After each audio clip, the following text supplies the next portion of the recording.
Pourquoi vous refusez d'utiliser le terme de génocide? Le débat sur ce terme est en train d'évacuer le vrai débat qui est qu'est-ce qu'on fait pour mettre fin à ces crimes insupportables commis par l'État israélien, par le gouvernement de Netanyahou. Ce qu'il faudrait, c'est quand même avant tout que les politiques aient confiance en nous et affirment avoir confiance en l'agriculture. Il n'y a pas une autre profession en France où on bosse 70-80 heures par semaine pour pas pouvoir se payer un SMIC. Ursula von der Leyen, qui n'est pas élue démocratiquement. Non, mais ce que je veux dire, c'est que l'Union européenne, elle ne respecte pas la volonté populaire. Si vous voulez être des marionnettes de Trump, de Poutine, de Xi Jinping, eh bien, sortez de l'Europe. On est déjà des marionnettes. Non, l'Europe n'est pas responsable du déclin de la France.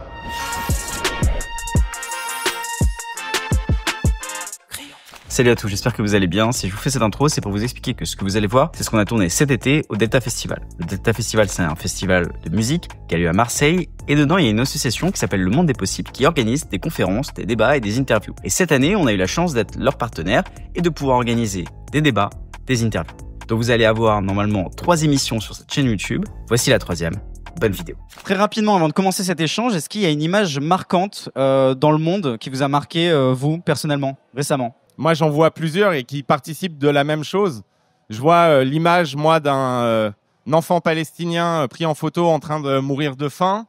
Je vois l'image du président Trump qui accueille Vladimir Poutine. Je vois l'image des feux à Marseille ou dans l'Aude. Et tout cela participe d'une même crise, mais qui est une crise générale. Et on pourrait se dire qu'il n'y a rien à faire. Mais en réalité, il y a, moi, des vers d'un poète allemand qui m'accompagne tout le temps. C'est des vers d'un poète allemand qui s'appelle Hölderlin et qui dit « Là où croit le péril, croit aussi ceux qui sauvent ». Et je pense que c'est en confrontant le péril qu'on peut trouver en nous-mêmes la force d'avoir un autre destin que celui décidé par Trump, Netanyahou ou Poutine. Merci. On va laisser désormais les jeunes vous poser leurs questions. Oui, bonjour. Bonjour.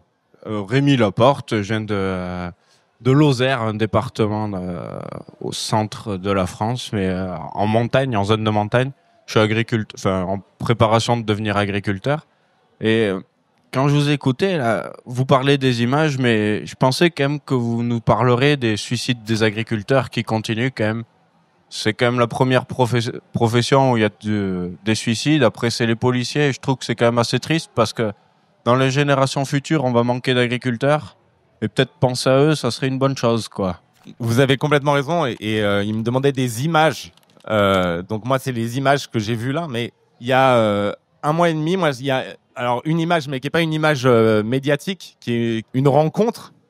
J'étais en Ardèche et j'étais avec des agriculteurs en Ardèche. Et j'ai passé la soirée avec Rémi, un agriculteur qui m'a expliqué sa passion pour son métier, mais qui est plus qu'un métier, qui est une vocation. Et il venait d'avoir un fils. Et à la fin de la soirée, il avait les larmes aux yeux et il m'a dit « Mais moi, je vais dire à mon fils, tu peux tout faire, sauf agriculteur. C'est pas que j'aime pas mon métier, c'est ma vie. Mais c'est trop dur. En fait, on n'y arrive pas. » Et je pense que moi, j'ai été là-bas parce que justement, il y a beaucoup des questions agricoles qui sont décidées à l'échelle européenne et pas simplement à l'échelle de la France. Et je pense qu'on est co-responsable en Europe de la crise de l'agriculture parce qu'on a une politique agricole commune qui est pas du tout orientée comme elle devrait l'être, qui n'accompagne pas les agriculteurs, qui accompagne certaines grandes exploitations, mais qui n'accompagne pas les agriculteurs qui en ont besoin, qui ne fixe pas de cap pour l'agriculture et qui abandonne ceux qui en ont le plus besoin sur le chemin. Et pendant 40 ou 50 ans, nos sociétés, elles se sont structurées. Et j'ai vraiment bossé sur la question agricole parce que je pense que c'est le nœud, en particulier pour la France, mais c'est le nœud de beaucoup de choses sur le continent européen. Quand on parle de souveraineté, ça touche à l'agriculture. Quand on parle de puissance européenne, ça touche à l'agriculture. Quand on parle de transformation écologique, ça touche à l'agriculture. Et la grande question qu'on doit se poser, c'est est-ce qu'on veut des agriculteurs dans notre pays ? Et si on veut des agriculteurs dans notre pays, alors il faut changer nos politiques publiques. Et pendant 50 ans, on a fixé un cap qui était extrêmement clair qui s'appelle le productivisme. On a dit, on va mettre fin, c'était au sortir de la guerre, on va mettre fin à la disette en France et en Europe. On va devenir autosuffisant, on va pouvoir nourrir l'Europe. Et tout le monde s'est mobilisé, tous les services de l'État, toute la société, et en premier lieu les agriculteurs, pour faire des agriculteurs l'avant-garde de ce combat-là. Et il y avait un cap clair. Et pendant 50 ans, ça a fonctionné. Et on s'est rendu compte que c'est arrivé dans une impasse à la fois économique et une impasse écologique. Et donc aujourd'hui, on a besoin d'inventer ensemble un nouveau cap qui permette aux agriculteurs de vivre dignement, parce qu'il n'y a pas une autre profession en France, enfin ça c'est vrai, hein, il n'y a pas une autre profession en France où on bosse autant pour toucher aussi peu, où on bosse 70-80 heures par semaine pour pas pouvoir se payer un SMIC, et où à la fin, effectivement, on est acculé au désespoir, voire au suicide. Le défi, on l'a relevé, et je trouve quand même assez dignement, parce que en ce moment en France, il n'y a plus personne meurt de faim en France actuellement, donc on arrive à produire suffisamment pour nourrir les Français. L'agriculture, elle est quand même assez belle. J'ai l'impression que les agriculteurs, on n'est pas tous des sales types. Non. Pendant la période Covid, on était vraiment quand même reçus comme des héros, les gens qui continuaient à donner espoir aux gens en étant dehors déjà, en donnant un souffle d'air nouveau à la population française. Et là, c'est vrai que depuis dernièrement, il y a eu la loi du plan. Moi, elle ne me concerne pas spécialement sur mon type de production en zone de montagne. Et là, de nouveau, on dirait qu'il y a un diable derrière chaque agriculteur. Enfin, plus personne n'a confiance en nous. Ce qu'il faudrait, c'est quand même avant tout que les politiques aient confiance en nous et affirment avoir confiance en l'agriculture, dans les agriculteurs français, et pouvoir dire les gars, allez-y, on a confiance en vous, ça va le faire. On sait que vous n'êtes pas là pour massacrer ni votre environnement ni vos animaux. Vous êtes là pour produire et pour nourrir la population française qui croît et les zones de production ont aussi diminué. Donc, on est aussi, nous, face à un défi quand même de production qui est réel, quoi. Est-ce que je peux réagir rapidement ? Juste, vous m'avez fait l'introduction parfaite avec l'Union européenne, où je pense que, avec la problématique des agriculteurs, c'est une sorte de mensonge politique, et je pense que vous instrumentalisez les agriculteurs, parce que en fait on n'a pas les moyens de défendre vraiment nos agriculteurs, on les asphyxie notamment avec la réglementation de l'Union européenne, que ce soit par exemple l'article 63 du traité du fonctionnement de l'Union européenne, comme vous le savez, c'est l'interdiction des règlements, les mouvements des capitaux. Donc ce qui fait qu'il y a une concurrence qui est déloyale. Donc c'est juste, on parlait d'autosuffisance au niveau de souveraineté alimentaire. Il faut savoir qu'on est autosuffisant environ à 80%, 70%. Le problème, c'est que ne serait-ce jusqu'au niveau des pesticides qui sont utilisés pour la production, au niveau de la récolte, de la production, des stockages, et que il y a beaucoup plus de rendement, par exemple, des 26 autres pays qui font partie de l'Union européenne, sauf que la France, elle a un vaste territoire agricole où globalement il y a beaucoup d'agriculture bio, où on respecte nos terres, nos nappes phréatiques, et que c'est beaucoup plus facile de créer une alimentation vraiment améliorative d'un point de vue pour la santé, mais également pour l'environnement. Sauf que le problème, c'est que, comme l'a mentionné Rémi tout à l'heure, il y a d'un point de vue économique, il y a vraiment les agriculteurs en fait qui sont asphyxiés au niveau économiquement, c'est-à-dire qu'il y a à peu près un agriculteur qui se suicide tous les jours ou tous les 2 jours. Sauf que comment leur donner vraiment une clé économique, puisqu'ils se suicident en fonction de leur budget économique. Sauf que comme il y a une concurrence déloyale à cause du marché commun, que c'est totalement impossible de vraiment redonner une souveraineté alimentaire, et que comme par exemple en Espagne, pour le kilo de tomates, ça va être 1,50 € le kilo, alors qu'en France, ça peut être 7 €, 8 €. Donc mécaniquement et stratégiquement, les consommateurs vont se diriger vers le prix au kilo qui sera le plus avantagé, donc ça récompensera pas les agriculteurs, et ils auront plus de mal à vivre. Donc pourquoi se servir et pourquoi être fervent de l'Union européenne en sachant qu'elle nous tire vers le bas au niveau de la PAC, donc la politique agricole commune, et qu'en aucun cas elle sert justement les agriculteurs, alors qu'à l'inverse en fait elle dessert les agriculteurs. Ce qui dessert les agriculteurs, c'est la concurrence déloyale. Déjà, c'est pas seulement la concurrence à l'intérieur du marché européen, c'est le fait, par exemple, d'aller signer le Mercosur et de condamner les éleveurs français et européens en imposant une concurrence déloyale qui est ultra dangereuse écologiquement et qui est injuste socialement et économiquement. Donc c'est la question de l'ouverture du marché européen sur l'extérieur. Ensuite, je peux pas laisser dire que c'est l'Union européenne qui est en train de buter l'agriculture. Parce qu'en réalité, la politique agricole commune, elle fait aussi du bien aux agriculteurs. Il faut la réorienter, c'est tout. Il ne faut pas en sortir. S'il n'y a plus la PAC, s'il n'y a plus de politique agricole commune, il n'y a plus d'agriculture non plus. Donc en réalité, ce qu'il faut faire, c'est faire une PAC qui soit orientée vers ceux qui en ont besoin. Vous avez aujourd'hui des grandes exploitations dans la Beauce, je suis désolé, qui touchent des millions d'aides. Parce qu'en fait, les aides, elles sont calculées à l'hectare. Et ensuite, les petits agriculteurs, les paysans, eh bien, ils touchent pas suffisamment d'aides par rapport aux grands exploitants qui sont en fait l'agro-industrie. C'est un problème de justice dans les politiques européennes. C'est pas un problème du fait qu'il y ait une politique européenne. Et ensuite, la question du marché et de la concurrence intérieure européenne. Là, vous touchez un point qui est parfaitement juste, c'est-à-dire qu'il y a une concurrence interne qui est déloyale. Il y a deux solutions qui sont cohérentes. Soit vous sortez du marché commun et vous dites on remet des frontières partout autour de la France, mais dans ce cas-là, ça condamnera les agriculteurs aussi, puisqu'ils exportent aussi en Europe. Mais l'autre solution, c'est vous harmoniser les règles à l'échelle européenne. S'il y a un marché commun, il faut qu'il y ait des règles communes. Il ne faut pas qu'on puisse utiliser des pesticides en Espagne qu'on ne peut pas utiliser en France. Il faut qu'on ait les mêmes règles. Et cette harmonisation des règles, ça suppose quoi ? Ça suppose qu'en fait, on aille jusqu'au bout de la construction européenne. Ça suppose pas qu'on s'en retire. Si vous vous retirez de la construction européenne, en réalité, ça va être extrêmement mauvais pour les agriculteurs. Ce qu'il faut, c'est qu'en fait, on harmonise et on rende cette construction plus juste. Vous avez un marché commun, il faut des règles communes. Sinon, vous avez de la concurrence déloyale. La solution, ce sera pas de remettre des frontières autour de la France. Et c'est vrai pour l'agriculture, mais c'est vrai pour le reste. C'est à l'échelle européenne aujourd'hui qu'il faut qu'on construise des normes communes qui protègent notre environnement, qui soient socialement plus justes, qui permettent justement de faire face à cette concurrence déloyale. Donc ce dont il faut se séparer, c'est de l'idéologie du libre-échange qui a dominé les politiques européennes. Mais ce dont il ne faut pas se séparer, c'est de cet espace qui nous permet d'être aujourd'hui potentiellement un acteur qui compte. Si vous sortez de l'Union, si vous sortez du marché commun, vous privez les Français de toute capacité à avoir un destin.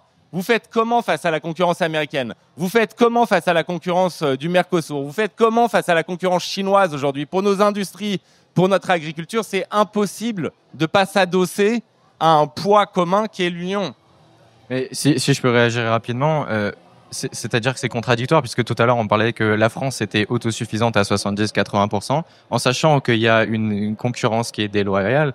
Donc pourquoi si on ne pourrait pas mettre des plans pour favoriser les agriculteurs ? C'est pas une question de marché commun, puisque le marché commun ça existe depuis 1957. Aujourd'hui, 80 ans après, on se rend compte que les agriculteurs n'ont jamais été au bord du gouffre. Donc l'Union européenne, frontalement, ça ne marche pas. Donc pourquoi toujours réalimenter la machine européenne en sachant qu'elle ne fait justement que abolir les pouvoirs économiques et surtout créer un malheur social au niveau, et juste pour revenir de sortir l'Union européenne et surtout de quitter le marché commun, on va pas être isolé au niveau de la France.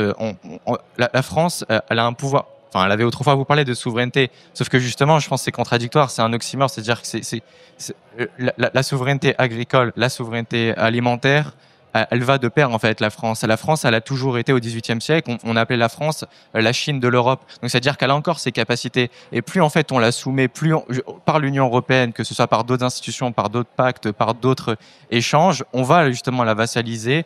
Avec, que ce soit les États-Unis, que ce soit avec la Chine, que ce soit plus tard avec l'Inde, alors que l'Inde, ils ont détruit leur industrie agricole, que la moitié de leur pays est ravagée par les pesticides. Et justement, en revenant des pesticides, par les 50, 60, 70 dernières années, les pesticides, ils ont drastiquement réduit la qualité nutritionnelle des tomates, enfin de tous les fruits et légumes. Il y a 50 ans, vous prenez, par exemple, pourtant on était dans le marché commun, encore une fois, on était légiféré par les règles de l'Union européenne, et la FNSE, elle était là pour ça. Ma question, c'est pourquoi toujours plus d'Europe, alors que stratégiquement et mécaniquement, ça ne fonctionne pas. Non mais, enfin, et vous pourrez mieux répondre que moi, mais j'ai vu des dizaines d'agriculteurs qui étaient vraiment au bord du gouffre sur ces derniers mois. Il n'y en a pas un qui m'a demandé la sortie de l'Union européenne ou la sortie du marché commun ou la restauration des frontières à l'échelle française. Ce qu'ils m'ont tous demandé, c'est par contre qu'on mette fin à la concurrence déloyale.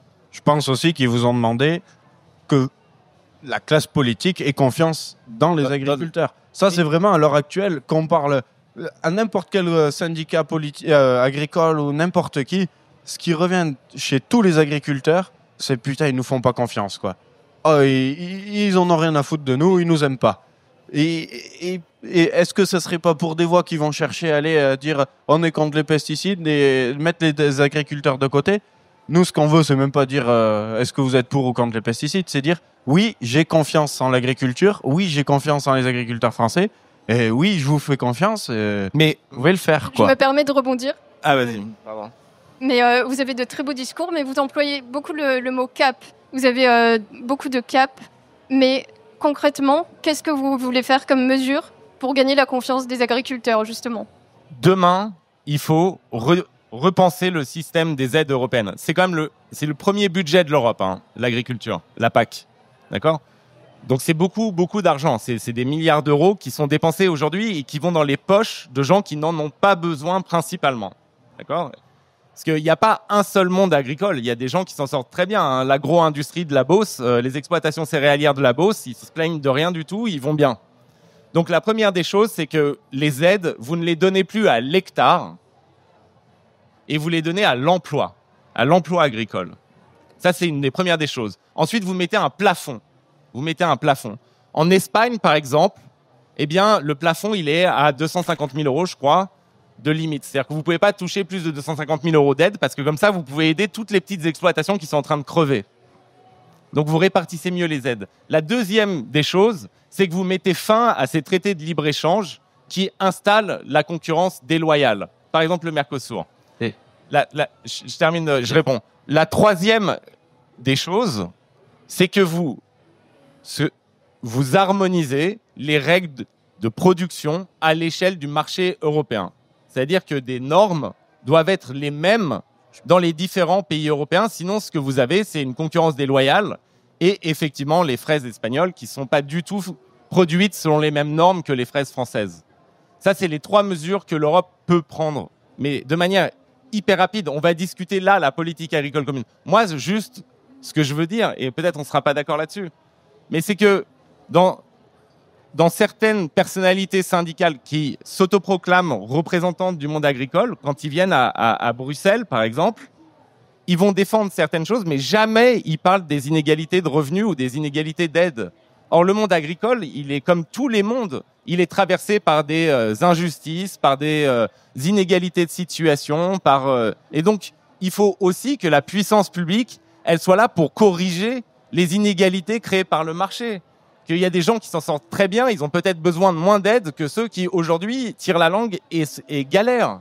Donc ça, c'est des mesures extrêmement concrètes. Mais vraiment, vous prenez juste la question des aides, vous les fixez plus sur l'hectare, mais vous les fixez sur l'emploi, ça changera la vie de beaucoup, beaucoup d'agriculteurs. Vous avez des exploitations aujourd'hui qui touchent très peu d'aide alors qu'elles emploient beaucoup, et vous avez d'autres exploitations qui sont immenses et qui touchent énormément d'aide et qui emploient très peu. Et donc là, ce que vous ciblez, c'est non plus l'hectare, mais c'est la personne, c'est l'agriculteur lui-même. Et ça changera vraiment dans la distribution des aides publiques. Et encore une fois, c'est l'argent public qui est investi. Donc quand on investit l'argent public pour conforter les inégalités au lieu de les résorber, eh ben, on fait le contraire de ce que devrait faire une politique publique. Et c'est ce qui est en train d'être fait sur l'agriculture. Mais là-dessus, la FNSEA le dit jamais ça. Pourquoi ? Parce qu'il y a beaucoup de gens qui touchent beaucoup d'aides et qui sont là-dedans. Et pour rebondir au niveau des aides, je ne pense pas que ce soit une question d'aide et de rediriger les flux financiers vers nos agriculteurs, pour que ce soit les premiers à en bénéficier. Parce que quand on regarde le plan économique de la France, on se rend compte qu'on est en décès à 110% de notre PIB, qu'on a 3 000 milliards de dettes. Donc déjà sur l'État, sur le plan financier, on est déjà en échec. Ensuite, on est contributeur net de l'Allemagne, donc c'est-à-dire qu'il y a des bénéficiaires nets, il y a des contributeurs nets de l'Union européenne et il y a des bénéficiaires nets, c'est-à-dire qu'il y a des gens qui touchent l'argent que nous on envoie à Bruxelles. Donc on envoie environ 15 milliards et on perd la moitié, donc on perd de l'argent. Donc à partir du moment où c'est pas plus de moyens qui rectifieront la souveraineté agricole de la France et aider les agriculteurs, mais c'est vraiment de rediriger, c'est-à-dire en coupant, en faisant des économies là où est-ce que l'argent n'est pas redistribué légalement, enfin n'est pas redirigé socialement et stratégiquement. Et non, mais j'aimerais bien qu'on fasse évoluer. Là, j'ai jamais dit qu'il fallait dépenser plus.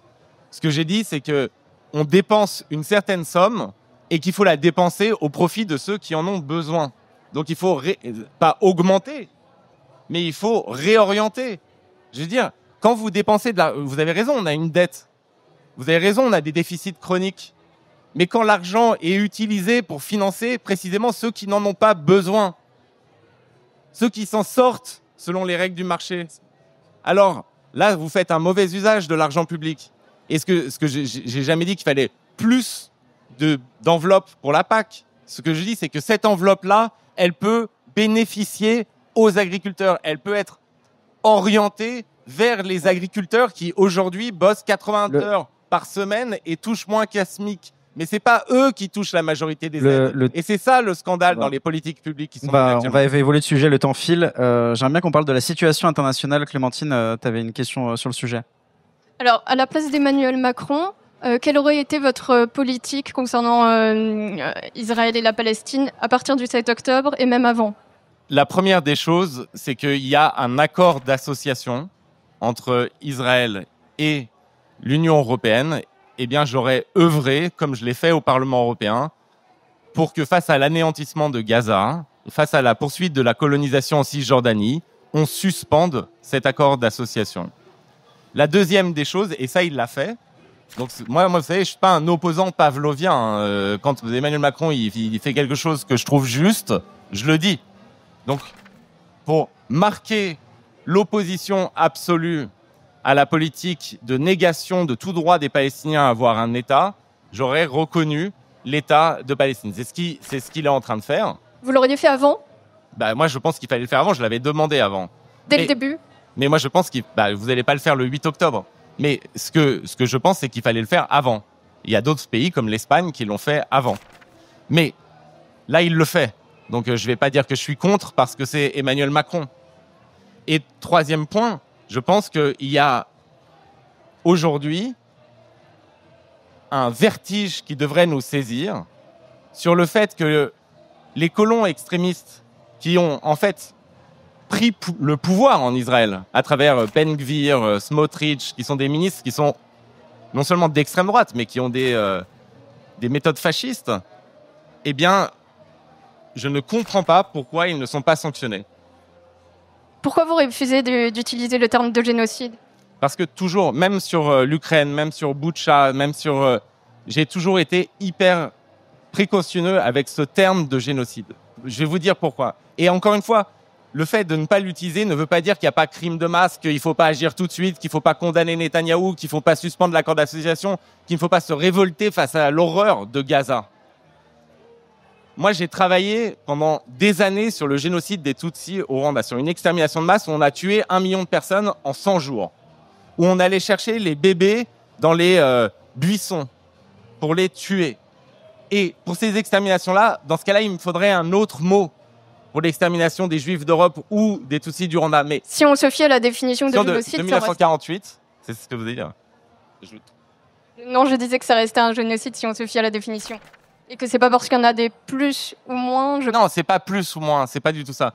Mais ce que je dis, c'est qu'en fait, le débat sur ce terme est en train d'évacuer le vrai débat qui est qu'est-ce qu'on fait pour mettre fin à ces crimes insupportables commis par l'État israélien, par le gouvernement de Netanyahou, par Smotrich, par Ben Gvir.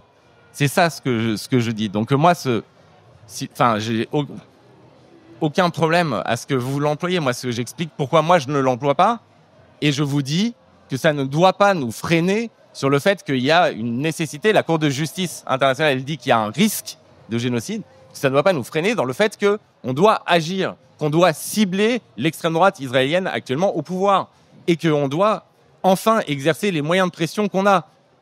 On se sent impuissant, mais en réalité, l'Union européenne a des moyens de pression. Ne serait-ce que la suspension, d'ailleurs, de l'accord d'association qui n'est toujours pas décidé au moment où on se parle. Donc, c'est-à-dire que, de facto, nous sommes associés. Vous dites que justement l'Union européenne a des leviers de pression pour la situation à Gaza, sauf que avec l'actualité internationale, en fait, on ne fait que voir des successions, des humiliations de l'Union européenne, que ce soit par Trump, que ce soit par Poutine, que l'Union européenne est obligée de guébander auprès du président des États-Unis pour participer, que ce soit aux accords de paix, de comment on va plus ou moins avec la thèse impérialiste, que BlackRock essaie de prendre des terres, que les terres rares de l'Ukraine, que tout ce qui permet d'alimenter en fait et de ne pas participer comment dire, qui ne sert pas à favoriser le peuple ukrainien. Et en fait, on se rend compte de l'inefficacité de l'Union européenne, parce que comme je le disais, Alkemande pour essayer de demander d'avoir une place à l'Union européenne, et qu'on se rend compte que le monde, il est plus ou moins, il est de plus en plus bipolaire, que ce soit au niveau de la Russie, que ce soit au niveau de la Chine, donc tripolaire, mais avec les États-Unis, et que justement l'Union européenne, plus elle continue dans vraiment l'encre de la continuité du temps, plus on se rend compte que globalement, elle est obligée de demander au big boss, donc les États-Unis, qu'elle est incapable d'avoir sa politique, d'avoir son ambition, d'avoir une réelle ambition politique, d'essayer de se projeter, et qu'en fait, elle est de plus en plus invisibilisée. Ça me rappelle la fameuse phrase de Trump, il me semble, qui disait « Si je veux appeler l'Union européenne, j'appelle quel numéro ?» Et ça permet aussi de rebondir sur la position démocratique, par exemple, de Ursula von der Leyen, qui n'est pas élue démocratiquement. Non, mais ce que je veux dire, c'est que l'Union européenne, elle ne respecte pas la volonté populaire. Elle a de moins en moins de place à l'échelle internationale. Elle est de plus en plus boycottée, invisibilisée. Et tous les États qui contribuent à l'Union européenne sont de plus en plus en déficit économique et provoquant une désolidarisation de tous les peuples, et qu'il y a une fragmentation sociale en sein des peuples. Alors, non mais j'ai bien compris votre discours. Et d'ailleurs, c'est pas des questions, mais c'est très sympa. C'est une confrontation idéologique sur faut-il ou pas rester dans l'Union européenne. Moi, je vais vous dire une chose. Maintenant, si vous voulez être des marionnettes de Trump, de Poutine, de Xi Jinping, eh bien, sortez de l'Europe. On est déjà des marionnettes. Non, mais moi, je vous ai laissé parler. Le dialogue, j'ai bien compris que c'était pas des questions, mais le dialogue suppose qu'on laisse parler l'autre. C'était juste je ne vous ai pas interrompu. Donc maintenant, je vais vous le dire. L'Europe, si vous avez eu des vaccins pendant la pandémie, c'était parce qu'il y a eu l'Europe. Non. Si vous avez eu des pays qui ne se sont pas effondrés, comme l'Italie, au moment de la pandémie, c'est parce qu'il y a eu la mutualisation des dettes et un emprunt commun, c'est-à-dire une solidarité entre les pays européens, que les contribuables riches d'Allemagne ont été solidaires des contribuables italiens. Si vous avez eu une réaction commune à l'invasion de l'Ukraine, qui était une guerre directement dirigée contre nous, Européens, c'est parce qu'il y avait l'Union européenne. Et oui, elle est trop faible, l'Union européenne. Et oui, il n'y a pas d'affirmation assez forte face à Trump, face à Poutine, face à Netanyahou. Mais donc la solution, c'est quoi? C'est moins d'Union européenne, qu'on la rende encore plus faible, qu'on la rende encore plus ridicule? Non, la solution, c'est justement d'assumer de construire l'Europe. D'assumer de construire l'Europe. Si vous voulez renouer avec le pacte gaullien entre la grandeur de la France et la liberté du monde, la seule manière, c'est pas les postures des nationalistes qui vont vous expliquer « je vais fermer les frontières et tout ira bien comme à Thèbes, on va finir par tous crever de la peste entre nous, on sera peut-être content d'être entre nous, mais on sera faible ». La seule manière de faire, c'est de construire une puissance politique en Europe. C'est de transformer ce qui est aujourd'hui le premier marché du monde en puissance politique. Tant qu'on n'assumera pas ça, eh bien on aura une Europe dysfonctionnelle. Quant au fait que von der Leyen n'est pas élue, von der Leyen, elle est élue par le Parlement européen. Elle est nommée par le Conseil européen et votée par le Parlement européen. Donc maintenant, en fait, c'est pas vrai qu'elle n'est pas élue. Et d'autre part, moi je suis pour, mais vous serez contre. Moi je suis pour qu'elle soit élue, pas elle d'ailleurs, parce que je ferai pas campagne pour elle, mais que le président de la Commission soit élu directement par les peuples européens. Mais ça veut dire que c'est un progrès fédéral de l'Europe. Et qui le refuse? C'est précisément les nationalistes. Mais vraiment, vous pouvez choisir. Vous pouvez choisir un destin sans l'Europe. La France peut faire ça. Le résultat de cela, et d'ailleurs c'est pas un hasard si les forces politiques qui demandent cela sont liées à Trump et à Poutine. Le résultat de cela, d'une sortie de l'Union européenne, d'un renoncement au destin européen de la France, le résultat de cela, ce sera la chute de notre pays. Ce sera la chute de nos agriculteurs, ce sera la chute de nos industriels, ce sera la chute de notre capacité à avoir du poids politique dans le monde. Vous pensez qu'aujourd'hui, pour défendre les principes qui sont les nôtres, pour défendre des démocraties qui sont attaquées, vous pensez qu'aujourd'hui, la voix de la France seule aurait du poids? Non. La seule manière de faire, c'est de se battre pour transformer l'Europe dans une puissance politique qui nous permette d'avoir un rôle. Moi, je dis pas ça parce que je suis fan de l'Europe en tant que telle. Je dis ça parce que je refuse de n'avoir aucun rôle en tant que citoyen français dans le monde. Or, c'est ce qui se passera si on n'a plus la puissance européenne pour s'adosser. Ouais, bon, tout ça, c'est des trucs qui me dépassent un peu. Enfin, mais ce que je sais, c'est que moi, j'ai le boulanger qui a 8 km. Donc, ça fait un aller-retour 16 km pour acheter du pain. L'autoroute, elle est à 25. Le premier supermarché, il a 25 aussi. Donc, on a besoin de rouler, d'avoir des voitures à diesel parce que c'est ce qui consomme le moins chez nous. Ça coûte pas trop cher. Et c'est vrai que quand on apprend qu'on n'a plus le droit de rouler au diesel, c'est des problématiques qui nous concernent directement, quoi. Moi, je fais 30 000 bornes par an. C'est pas, enfin, c'est vraiment des questions, je pense, qui se règlent au niveau européen et qui nous arrangent pas dans les zones rurales, quoi. Besoin de savoir qu'est-ce qui se passe dans les autres pays, c'est vrai que j'y peux rien, quoi, et c'est délicat. Par contre, savoir que dans quelques années, je serai obligé d'avoir une voiture électrique, moi, je pense que c'est pas des mauvaises voitures, mais enfin, ça coûte cher. Là, pour l'instant, j'ai des voitures au diesel, ça marche pas mal. Eh ben, je suis bien content de les avoir. Je peux pas trop les changer non plus. Les tracteurs, c'est pareil, ils roulent tous au rouge, mais il faudra bien continuer à pouvoir cultiver un minimum. Ben, je sais pas, moi, c'est ce genre de questions. Là, par contre, ça m'inquiète pour l'avenir. Et ça, je le vois tous les jours, quoi. C'est pas des trucs sur la guerre ailleurs que ça, je sais pas. Par contre, ça, tous les jours, je constate. Et pour l'instant, moi, je suis pas prêt du tout à tous ces changements. Et j'ai que 25 ans, quoi. Ce qu'il faut qu'on fasse, on est face à un mur qui s'appelle l'effondrement climatique. Ça existe. Ce ne sera pas abstrait. Ce sera extrêmement concret et on va le sentir dans les zones rurales, on va le sentir dans les villes, on va le sentir partout. Et on le sent déjà. Donc on a une transformation à mener.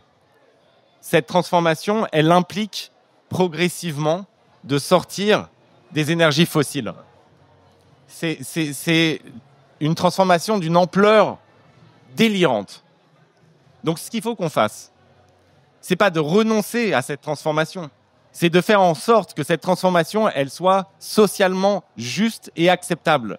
Que par exemple, au lieu que les voitures électriques coûtent une blinde et que ce soit les gros modèles qui soient favorisés, c'est qu'on fabrique des voitures électriques qui sont abordables et qu'on puisse ensuite faire du leasing social pour permettre aux gens d'accéder à la voiture électrique et qu'on mette en place les infrastructures pour que la voiture électrique soit abordable et utile partout.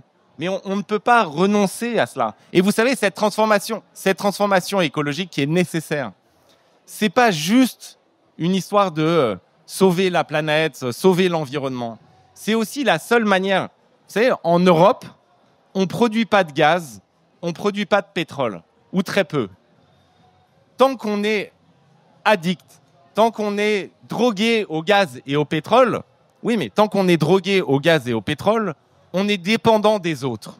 Et donc, dans cette transformation-là, dans cette transformation vers l'électrique, vers les énergies renouvelables, qui comprendra du nucléaire, eh bien, on affirmera notre indépendance. Donc la solution, c'est pas de renoncer à l'écologie. La solution, c'est de faire en sorte qu'on ait des solutions socialement justes qui permettent justement de généraliser l'électrique. Vous avez dit l'électrique c'est trop cher, mais vous avez totalement raison. Aujourd'hui, l'électrique, c'est hyper cher.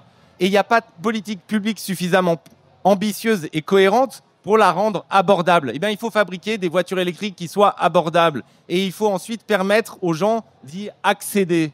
Mais on ne va pas renoncer à cette sortie du gaz et du pétrole. Parce que si on renonce à cette sortie du gaz et du pétrole, on renonce non seulement à la lutte contre le réchauffement climatique, mais en plus, on renonce à notre indépendance, on renonce à notre liberté. Mais je veux juste vous dire, bien sûr que cette transformation, elle est sans doute la transformation la plus compliquée qu'on ait eu à mener. Mais si on y renonce, on va tout sacrifier. Enfin, c'est pas une perspective ultra abstraite, hein. Ça a déjà un impact, y compris sur l'agriculture. On n'a pas l'industrie nécessaire. Vous n'avez pas les moyens de vos motivations politiques. On n'a pas l'industrie nécessaire pour ça. Et il faut la développer, cette industrie. Sauf que par les traités de l'Union européenne, c'est impossible. Ça favorise la délocalisation. Il y a une fuite des cerveaux. Il y a c'est pas l'Union européenne qui empêche la France d'avoir une politique industrielle ambitieuse. En attendant, on n'a rien. La France a souverainement décidé de ne plus rien produire pendant les années 80-90. Et c'était faux. gauche et droite réunis, donc Ça, c'est pas Mitterrand, l'Europe qui a fait ça. Mitterrand, son tournant avec sa politique du rigueur, il a trahi le socialisme, c'était l'électorat de gauche, et pourtant il a fait son plan d'austérité, il s'est confondu, enfin il s'est agenouillé face au néolibéralisme, et c'est ce qu'ont fait tous les présidents qui ont succédé. C'est pas l'Europe qui l'a obligé à faire. Merci beaucoup. Est-ce qu'il y a des questions dans le public? Merci beaucoup, merci pour cet échange, même si je regrette un peu que ma camarade ici présente ait eu un temps de parole minime par rapport à ses homologues masculins, mais c'est pas le propos. Moi, ma question, elle est simple. Dans un contexte où les jeunes, on le voit, ils expriment une forte politisation sur les enjeux environnementaux, sur les enjeux sociaux, démocratiques, on le voit à l'occasion de ce festival, mais ils expriment aussi une forte défiance à l'égard des formes de représentation classiques, disons. Donc comment est-ce qu'on réconcilie cette énergie politique avec des institutions, que ce soit à l'échelle nationale ou européenne, qui semblent plus parler la langue de la jeunesse? Voilà, au début de l'intervention, vous parliez de menaces autoritaires extérieures. Pour moi, la menace, elle vient aussi de l'intérieur et elle prend la forme d'un affaiblissement démocratique en France, notamment chez les jeunes. On l'a constaté aux dernières européennes. Donc voilà, comment est-ce que...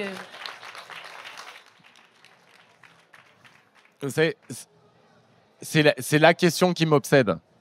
Mais c'est vrai, j'ai même écrit un livre là-dessus qui s'appelait Lettres à la génération qui va tout changer. Pourquoi ? Parce qu'en fait, je pense qu'il ne peut pas y avoir de démocratie vivante sans jeunesse engagée dans les institutions et dans la politique. Je pense qu'en fait, ce qui est en train de se produire, c'est que la démocratie, c'est pas quelque chose qui tient tout seul. C'est-à-dire que c'est un arbre qui a besoin de sève. Et aujourd'hui, en fait, si la sève part ailleurs que dans les canaux des institutions, elles vont s'effriter et elles vont crever. Et il y aura n'importe quel dirigeant fasciste qui va être là pour ramasser ce qui s'est effrité et créer un système complètement différent. Et donc, ça doit être notre obsession à tous. Et donc, face à ça, qu'est-ce qu'il faut qu'on fasse ? Qu'on change les institutions. Qu'on arrête finalement cette république verticale qui considère les gens comme des enfants et qu'on donne beaucoup plus de pouvoir aux citoyens, qu'on arrive à décentraliser, déconcentrer le pouvoir, qu'on arrive à faire vivre le débat absolument partout. 2, je pense qu'il faut changer la manière dont les partis politiques sont organisés, dont la politique même s'exprime, se parle, se fait. Moi, ce que j'essaye de faire en mobilisant autour de causes, par exemple, eh bien, c'est de dire qu'en fait, on peut, même si on peut se sentir impuissant, on peut avoir un impact. Quand on a lancé les mobilisations pour le peuple ouïghour, dont personne ne se souciait, eh bien, en fait, il y a des centaines de milliers de jeunes français et puis ensuite européens qui ont dit ça nous intéresse, ça nous concerne. Ça nous concerne le fait d'avoir des multinationales qui emploient des esclaves au bout du monde et qui ensuite vendent des produits chez nous. Et que donc on peut organiser des mouvements où on les interpelle, ces multinationales. Et que comme on est leur cible de toute leur campagne de pub, eh ben, on a du poids sur elles. Et on a fait céder certaines de ces multinationales. Et on a obligé von der Leyen à proposer une loi sur le bannissement des produits de l'esclavage. Et donc, ce qu'il faut que les politiques fassent, c'est qu'ils montrent aux jeunes que leur engagement peut avoir un débouché politique concret, que ça peut réellement changer les choses. Il faut généraliser ce type de campagne ensemble. Ça ne veut pas dire nécessairement adhérer à un parti politique, même si moi, je pense qu'à la fin, on aura besoin de partis politiques et qu'il faut que, si vous n'êtes pas content des partis politiques existants, soit vous en créez, soit vous investissez ceux qui existent et vous les transformez à votre guise. Mais moi, ce que je pense, c'est qu'il y a besoin de réellement changer la manière dont les politiques se comportent, dont les institutions sont organisées. Et à la fin, je vais vous dire, il y a aussi, dans la jeunesse, dans toutes les jeunesses, à un moment, une question qu'il faudra se poser. C'est-à-dire, si je ne participe pas aux élections, si je ne rentre pas dans la scène politique, ça veut dire que je laisse, en un sens, à d'autres la possibilité de décider de mon avenir, et y compris à des gens qui ont un avenir qui est moins long que le vôtre. Donc c'est d'abord votre avenir qui est décidé par les politiques qui sont menées. Et je sais que des fois, on a l'impression que la politique, finalement, ça sert pas à grand-chose. Mais c'est pas vrai. C'est pas vrai. Si vous voulez faire la transformation écologique, c'est fondamental de donner l'exemple, de s'engager dans des associations, de mener des transformations locales. Mais à la fin, vous aurez besoin de douaniers, vous aurez besoin de fonctionnaires de l'État, vous aurez besoin d'agents du fisc pour aller trouver les sous, vous aurez besoin de politiques d'investissement planifiées à l'échelle nationale ou européenne. Donc, vous aurez besoin de la politique. Et finalement, si tout va bien, la politique, elle sert à pas grand-chose. Moi, j'ai j'avais 20 ans, je sais, je suis pas un jeune là, j'avais 20 ans dans les années, début des années 2000. Et au début des années 2000, il y avait ce mythe de la fin de l'histoire. Il y avait l'idée, quand moi j'étais à Sciences Po, que le monde, ce serait toujours un choix entre Jospin et Juppé, en gros. C'est-à-dire un choix qui est un choix de nuances importantes, mais qui n'est pas un choix où tu dis pas si Juppé gagne, ma vie est finie, quoi. Et que donc, finalement, la politique, c'était un hobby pour ceux qui avaient le temps, quoi. Et qui avaient les moyens. Aujourd'hui, on est dans un moment où les choix qui vont être devant vous sont des choix qui sont des choix tragiques et qui sont pas du tout Juppé-Jospin. Hein. Et donc, ne pas participer à ces choix, quel que soit le choix que vous pouvez faire des choix qui sont radicalement opposés aux miens, je le vois bien, mais il faut les faire, il faut s'investir dans la politique.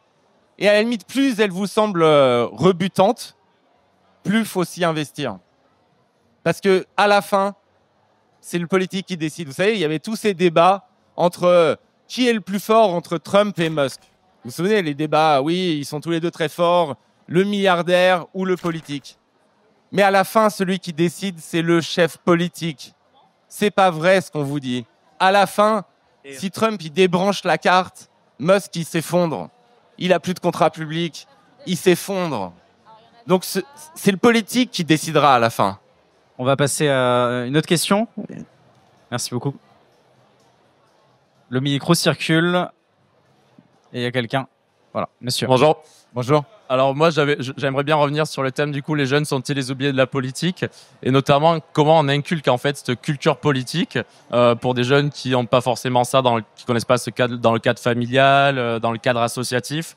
Est-ce qu'il n'y a pas un enjeu autour de l'école justement? Ça peut être tout bêtement une élection de délégués de classe. Qu'est-ce qu'on peut mettre en place, que ce soit à partir de la primaire jusqu'au lycée, où des lycéens vont être amenés à voter à 18 ans, donc s'il n'y a pas les parents, pourquoi on vote, qu'on n'a pas cette culture-là? Qu'est-ce qu'on pourrait mettre en place? En tout cas, qu'est-ce que vous pourrez proposer autour de ça, pour l'école et cette culture politique pour la jeunesse? À mon avis, là vous touchez à un enjeu qui est fondamental. Et ça pose quoi comme question? Pourquoi on a créé l'école républicaine? C'était quoi le but de ça? C'était de créer des citoyens. C'était de former des citoyens. Et l'idée, c'était que la République, elle ne pourrait tenir que si on formait des républicains. Donc c'était un projet quasi d'émancipation philosophique. On apprenait à penser, on apprenait à devenir citoyen. Et moi, ce que je pense, c'est que aujourd'hui, il y a tellement de crises qui s'abattent sur l'école qu'en fait, on n'arrive plus à le faire. Et que donc, il faut reprendre le sens originel de ce qu'était l'école. Et c'est pour ça que la formation citoyenne, elle doit être partie intégrante. Mais c'est pas que l'école. Vous savez, quand on dit, il y a genre, l'école ne remplit plus sa mission. Mais c'est parce qu'en fait, avant, dans la Troisième République, les temps glorieux des hussards noirs, il y avait 12 000 institutions autour de l'école qui remplissaient la même fonction. Il y avait de former des citoyens. Il y avait des associations extrêmement puissantes, des syndicats de masse, des partis politiques de masse. Aujourd'hui, tout ça a été réduit à la taille croupion. Vous prenez les partis politiques. C'est un politique qui vous parle, mais les partis politiques, la sociologie des partis politiques, le nombre d'adhérents, tout ça est extrêmement restreint. C'est plus des écoles de formation. Avant, vous adhériez à la SFIO. C'était à la fois un engagement politique, mais c'était aussi une formation intellectuelle. C'était aussi des cours sur l'histoire de France. C'était aussi de l'éducation populaire. À la SFIO de Jaurès, c'était il y a bien longtemps. Hein, mais aujourd'hui, s'il n'y a que l'école et TikTok, honnêtement, on est mort. On est mort. Et donc, ce qu'il faut, c'est non seulement reprendre le cours de cette formation citoyenne de l'école, mais c'est renouer. Par exemple, je vais vous dire un truc, peut-être que ça ne va pas vous plaire. On a supprimé le service militaire en disant ça ne sert plus à rien. Peut-être que ça ne servait plus du point de vue de la défense militaire. Mais ce que ça faisait, le service militaire, c'est qu'il y avait des gens bourgeois, des enfants de prolétaires, des enfants de zones rurales, d'agriculteurs, des enfants de centres urbains, qui se retrouvaient à un moment de leur vie au même endroit et qui donc sortaient de leur environnement pour aller se connaître, pour aller vivre ensemble et pour faire l'expérience de ce que ça voulait dire qu'être français. On l'a supprimé et on l'a remplacé par rien. On ne s'est même pas posé la question de savoir s'il fallait le remplacer par quelque chose. Parce qu'on croyait qu'une société pouvait tenir toute seule. Or, une société ne peut pas tenir toute seule. C'est surtout une société républicaine qui a envie de faire des citoyens libres. Et donc, ce qu'il faut, c'est réfléchir à ces structures. Le service civique, peut-être qu'il ne doit pas être militaire, mais rétablir quelque chose qui nous permette de nous croiser, de faire des choses ensemble, qu'un môme qui naît dans un quartier nord, qui naît dans un quartier bourgeois ou qui naît dans un village, à un moment de leur vie, ils participent à la même chose, au même pays. Aujourd'hui, ils participent même plus au même pays. Peut-être quand la France gagne la Coupe du Monde, ils se retrouvent, mais c'est tout. Et c'est pas suffisant. Et donc, il y a des structures de formation qui doivent exister. Et l'autre chose que je veux dire, c'est on est dans un moment où, en particulier dans les jeunesses, mais pas seulement, la politique, elle a lieu sur les réseaux sociaux, qui sont des écoles de formation ou de déformation. C'est les deux. Et c'est à la fois le pire et le meilleur. C'est-à-dire qu'il y a la capacité, par exemple, je parlais tout à l'heure de la question de la mobilisation sur les Ouïghours, ça n'aurait jamais eu lieu sans les réseaux sociaux. Donc on peut faire des choses géniales de mobilisation là-dessus. Mais c'est aussi un instrument de déstabilisation de la démocratie, de propagation des informations les plus fausses, de manipulation des courants d'opinion. C'est aussi un moyen d'ingérence, c'est aussi un moyen de formatage, c'est aussi un moyen de destruction d'une société libre et démocratique. Et donc il va falloir imposer des cadres sur les réseaux sociaux. Mais aujourd'hui, vous avez raison, tout commence à l'école. Et donc, ça doit être la priorité numéro 1. Mais vous savez, en ce moment, la France est le pays en Europe qui paye le plus mal ses enseignants, qui investit le plus mal dans l'éducation nationale.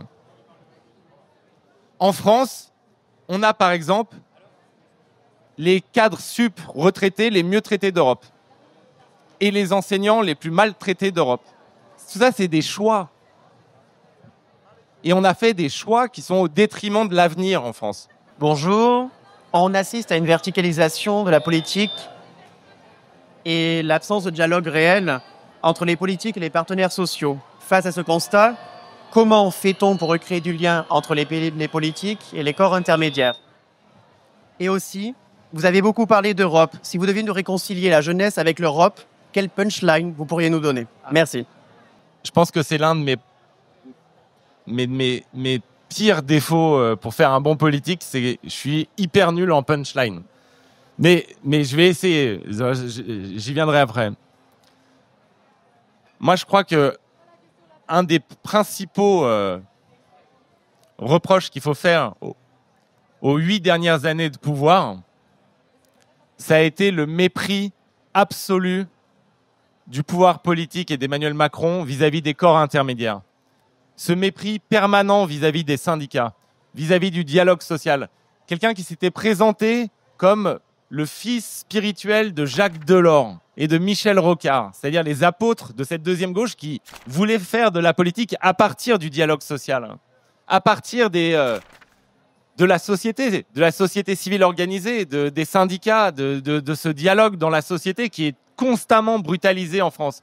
Eh bien, cet homme, il a constamment méprisé les syndicats. On a vu l'épisode de la réforme des retraites et la manière dont elle a été imposée. Mais de manière générale, même là, la manière dont les partenaires sociaux ont été, encore une fois, méprisés. Alors même que le gouvernement n'a plus de majorité à l'Assemblée nationale et qui devrait s'adosser au corps intermédiaire pour pouvoir créer une atmosphère de paix et de dialogue dans la société. Et ça, c'est quelque chose qu'il faut reprendre, mais totalement. C'est-à-dire qu'il faut changer de méthode de gouvernement de la France totalement. Vous avez dit tout à l'heure, il faut faire confiance aux agriculteurs, mais il faut faire confiance aux partenaires sociaux, il faut faire confiance au corps intermédiaire. Il faut arrêter, en fait, d'avoir une attitude qui est une attitude jacobine complètement surannée et qui ne fait pas confiance aux citoyens et au corps intermédiaire. Mais moi, je vais vous dire, s'il y a la démocratie, parce que j'ai vu votre petit badge, s'il y a de la démocratie encore dans notre pays, on le doit notamment à la CFDT, par exemple.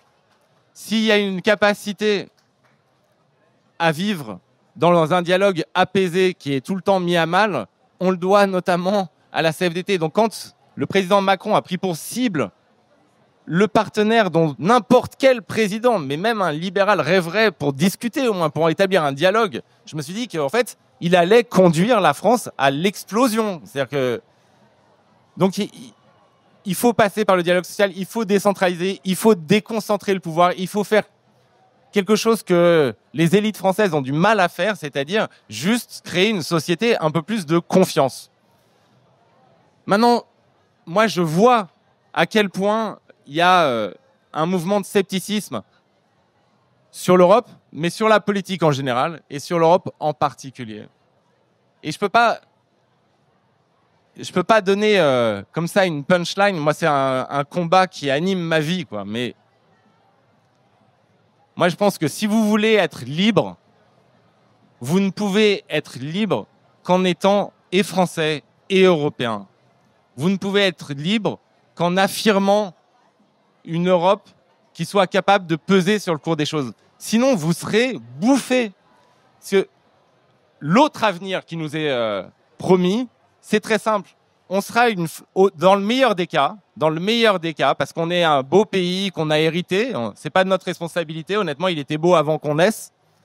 On pourra devenir une sorte de Disneyland, un pays qui vit uniquement sur le tourisme et avec des oligarques russes, des tycoons américains, des dignitaires du Parti communiste chinois, des émirs qataris, tout ça, qui viendront chez nous et qui assisteront à un spectacle qui est le spectacle de la vie politique française, mais qui n'aura aucun impact sur le cours des choses et aucun impact sur la vie des citoyennes et des citoyens français. La seule manière de retrouver une grandeur de la France, c'est d'affirmer une puissance en Europe. C'est de faire de la France la locomotive de l'Europe. Mais au-delà de ça, on est dans un moment aujourd'hui où la démocratie, honnêtement, est passée de mode. Où les valeurs de la démocratie libérale, tout le monde s'amuse à pisser dessus. Où de toute façon, en fait, c'est cool d'être radical et de dire « mais moi, je m'en fous de la démocratie, il faut un bon leader qui nettoie tout ça ». Ça, c'est super cool, c'est super intéressant, c'est fantastique, ça a le vent en poupe. Hein, on le voit à chaque fois partout. Ben moi, je veux que la France soit peut-être au début dans une forme de solitude, eh bien, la flamme qui reste vivante et qui défende la liberté, qui lutte contre l'autoritarisme, qui défende la démocratie, qui défende l'humanisme. Je sais, c'est vieux jeu, mais je pense qu'on peut retrouver, nous, une forme de fierté dans ça. Je veux dire, on est fiers d'être français, pas parce que simplement on est français né en France, mais parce qu'on a une histoire où on a dit que tous les hommes naissaient libres et égaux en droit. On a une histoire qui nous rend immensément fiers. On a été la nation qui a propagé des lumières. On a fait des trucs qui étaient terribles, mais on a aussi fait des trucs absolument extraordinaires où on parlait à tout le monde. Et aujourd'hui, on peut être à nouveau cela. Mais pour ça, il faut puiser en nous une force qui souvent semble manquer à nos élites politiques. On m'a dit qu'on a encore le temps pour une question. Donc s'il y a quelqu'un qui veut encore poser une question. Monsieur Gluskman, j'avais une question. Je pense que la plupart des Français se la posent. En tant que politique, je trouve que vous faites beaucoup de verbiage. C'est-à-dire que vous nous promettez beaucoup de choses, vous mettez beaucoup d'espoir dans vos paroles face à l'Europe, sauf que vous savez vraiment, et vous savez très bien que nous ne sommes pas libres, nous sommes menottés face à l'Europe, notamment la Banque centrale, on est complètement menottés. Promouvoir l'Europe, c'est comme mettre de l'eau dans un seau qui est vide, ça ne sert à rien. Donc, face à la dette qui est immense, je me demande vraiment quel est l'avenir de la France, parce que moi, de mon côté, je la vois vraiment en décadence, que ce soit économique, culturelle et sur plein d'autres plans. L'Europe n'est pas responsable du déclin de la France. Moi aussi, je vois la France en déclin. Moi aussi, je vois la France qui s'effrite. Moi aussi, je vois les Français qui souffrent et je vois les gens aussi qui regardent leur propre pays et qui se disent, franchement, notre pays, c'est mieux que ce qu'on fait de ce pays actuellement. Que la France mérite mieux. Mais c'est pas l'Europe qui est responsable des choix politiques faits par les élites françaises. C'est pas l'Europe qui est responsable de ça. Il y a d'autres pays européens qui s'en sortent mieux. Vraiment. Donc c'est pas des gens à Bruxelles qui ont décidé que désormais il y aurait telle ou telle politique en France. C'est pas vrai. Non, mais ils décident des décisions de la Commission. Non, ils appliquent pas les décisions de la Commission. C'est pas vrai. Vous savez, par exemple, pendant la réforme des retraites, il y a des ministres qui ont dit mais nous, en fait, on applique ce qu'a dit la Commission. La Commission a dit mais non, on n'a jamais demandé cette réforme-là. On a dit il faut une réforme des retraites en général, mais quelle réforme des retraites? Quel âge légal? C'est le gouvernement français qui le décide. Vous savez, il y a d'autres pays européens qui sont moins désindustrialisés que la France. Donc c'est bien des décisions qui ont été prises par des dirigeants français. Il y a d'autres écoles en Europe qui s'en sortent mieux que l'école française. Il y a des pays où on investit plus en Europe que dans l'éducation en France, par rapport à la France. Vous allez en Finlande, c'est pas la même école et il n'y a pas les mêmes moyens qu'en France et les enseignants, ils ne sont pas payés de la même manière. Donc en fait, à un moment, c'est facile de se défausser sur l'Europe. Mais il y a eu des choix politiques qui ont été faits en France. Il y a des orientations qui ont été prises en France. Et donc, la France, elle est aussi responsable de son destin. Et c'est pour ça que les élections en France, elles sont importantes. Parce que sinon, si tout est décidé à l'échelle européenne, alors dans ce cas-là, pourquoi est-ce que vous vous passionneriez pour une élection présidentielle ou une élection française? C'est parce que vous savez bien qu'en fait, selon le président que vous élisez, vous n'aurez pas la même politique. C'est pas vrai. Enfin, c'est pas vrai de dire que le Rassemblement national ou un social-démocrate ou un libéral ou un LFiste ou un écologiste, c'est la même chose. Il y aurait des Frances différentes. Et ce sera des choix, d'ailleurs, qui vont être faits en 2027, qui seront fondamentaux pour les décennies qui viennent. Donc, ce que vous pouvez exiger des dirigeants politiques, c'est au moins qu'ils vous présentent des projets politiques clairs, qui ne soient pas du verbiage, justement, qui soient des projets politiques cohérents, qu'ils aient bossé pendant 2-3 ans avant de vous les présenter. Ou 10 ans, même, si vous voulez. Mais ces choix-là, ils sont importants, et vous-même, vous le savez. Donc, ça veut bien dire que ce n'est pas décidé ailleurs. Et c'est donc que quand vous avez des présidents de la France qui décident de telle ou telle politique, ils sont responsables des résultats, des échecs, des réussites de ces politiques. Il n'y a pas une Ursula von der Leyen qui est un marionnettiste et qui contrôle les dirigeants français. Vous savez, Ursula von der Leyen, elle est beaucoup plus contrôlée par le président français allié au chancelier allemand, par les chefs d'État, qu'elle ne les contrôle. Parce que l'Europe, elle n'est pas fédérale aujourd'hui. Et quand on lui reproche sa faiblesse à l'Europe, quand on lui reproche de se coucher devant Trump, c'est aussi parce qu'avant, il y avait des chefs d'État européens, des nations européennes, qui ont été dans le bureau ovale pour céder avant que l'Union européenne ne cède elle-même. Il y a des entreprises comme Mercedes ou Volkswagen qui ont été voir Trump pour céder avant que l'Union européenne ne cède elle-même. Donc ce n'est pas l'Europe qui décide. Il y a des nations européennes qui votent pour élire des dirigeants. Et c'est pour ça que vos élections nationales, elles sont importantes. Et c'est pour ça qu'il y a une telle passion qui est déclenchée sur une présidentielle, parce qu'on sait qu'à la fin, il y a du pouvoir là qui s'exerce. Et donc oui, les élites françaises portent une immense responsabilité dans le déclin que vous décrivez, que vous constatez. Et donc oui, c'est en nous aussi, en France, qu'on trouve les remèdes à ce déclin-là. Mais moi, je le dis, c'est pas en se refermant sur nous-mêmes ou en désignant des boucs émissaires imaginaires de notre déclin qu'on va réussir. C'est à nouveau en étant capable déjà de dire ce que ça signifie qu'être français, de créer des structures qui permettent justement de donner une matérialité à ce verbe qu'on peut avoir sur notre pays, dont on est fier. C'est en menant des politiques sociales, en menant des politiques écolo, en rétablissant des services publics qu'on peut recréer la République. Mais ça ne se décide pas à l'échelle européenne. Ça se décidera dans les élections nationales. Mais si on veut que la France, elle ait du poids, on a besoin de l'Europe. Merci beaucoup. J'espère que cette vidéo vous a plu. Si c'est le cas, n'hésitez pas à laisser un j'aime et à nous indiquer en commentaire qui vous aimeriez voir la prochaine fois dans une prochaine vidéo. En tout cas, nous, on reprend très vite les vidéos en studio. Salut!